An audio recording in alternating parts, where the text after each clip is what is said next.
Hello there, and welcome to episode 3 of the Scarborough Dude's Basement Bar Tour. I guess that's the title. Got something very special for you today I think you're going to like. This is a Kolanut dish.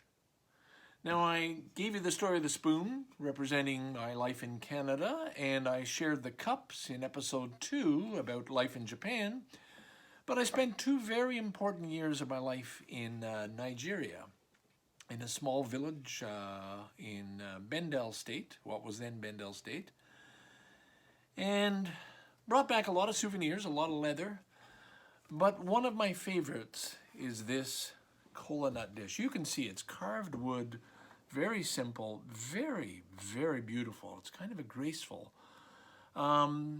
This wasn't something bought in a shop. It was probably bought at a market.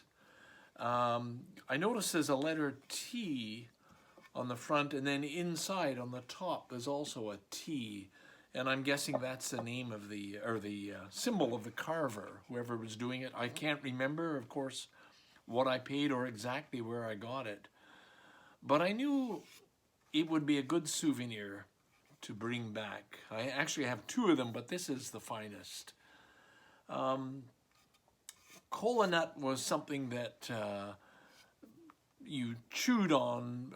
I think it gave a little bit of a rush. I think taxi drivers were always eating them and then just bombing away in their Peugeot 504s dangerously. It was always terrifying getting into a taxi in Nigeria. But what an experience. So I was there from 1980 to 1982. Hello! We're still working on the system here, on how we're gonna set up the camera and so on, but this is what we've got for now, so bear with me. So Kolanut was something you served. I had a good friend in the village, a teacher at my school by the name of Marcy, who I've actually reconnected with on Facebook. It's quite wonderful. And once I was visiting her father, and her father sent one of the children out, or grandchildren out, to get some Kolanut, because a guest was coming, and the idea was you would share. You would open the nut, and you just chew on it. It was very bitter. But to me, it was such a great honor. It's sort of like going to a house in Japan and being served green tea, very graciously. And this was maybe a Nigerian equivalent. And I was delighted, and I thought, wow, it would really be nice to have a Kolanut dish to bring back to Canada. So I wish I could tell you where I found it. I just know when, sometime between 1980 and 1982. And just would have been a local market, but very, very nice. The top comes off, and of course that's where you'd keep the nuts. Now I have something inside it, actually a couple of things. They don't come with it, but I use it for storage.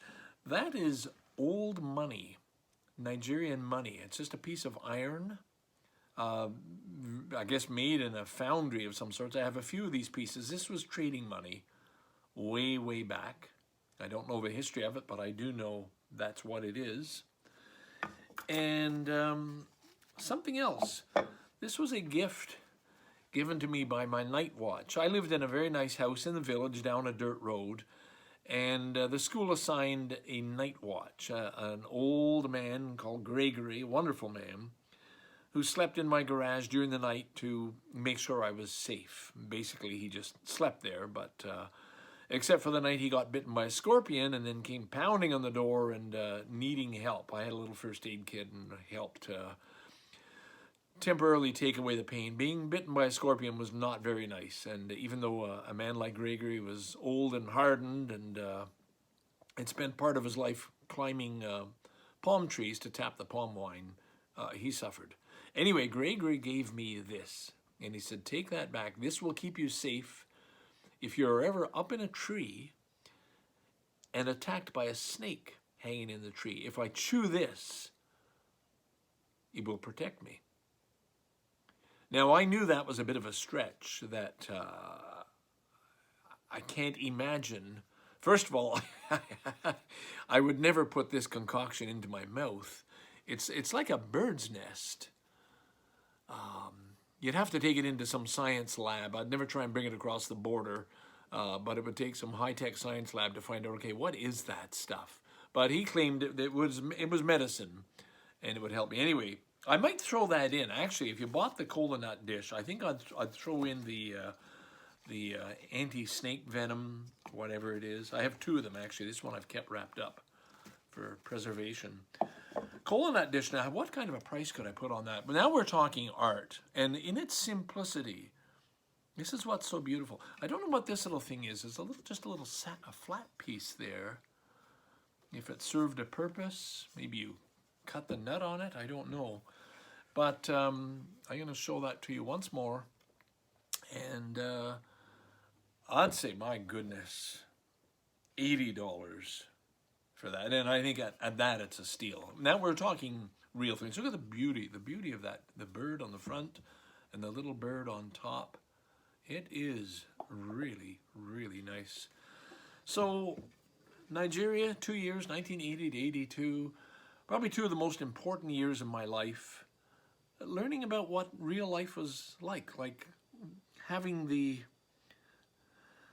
village people bring me up to the top of a mountain where they're going to sacrifice a goat. This was goat that the graduating students were going to feed everybody in the village the next day, or everybody at the school, for a party. They had to pool their money together, buy 2 goats, and then I was told I should really watch the ritual slaughtering. So I watched from 2 live goats right down to the last man squeezing the shit out of the intestines. I'm very, very happy because he was going to be able to take the intestines home and make a soup with that. So everybody got something. Every single bit of that goat was used, and by the time we ate it the next day in our soup, there were little 1-inch cubes of goat meat, which was very, very tasty. The food, I could go on and on about the wonderful food I ate, the pounded yam, the egusi soup, the goat pepper soup, so many other things, but I'll get back to that. This is sort of the stories behind the objects, I guess. So I'm using these as a prop to tell you a little bit about things that happened in my life, and those were some pretty fine years. So this is the Scarborough Dude once again signing out from the Basement Bar Tour. Episode number 3 coming to an end, and there will be more. Stay tuned. Come back. See you next time. Bye for now.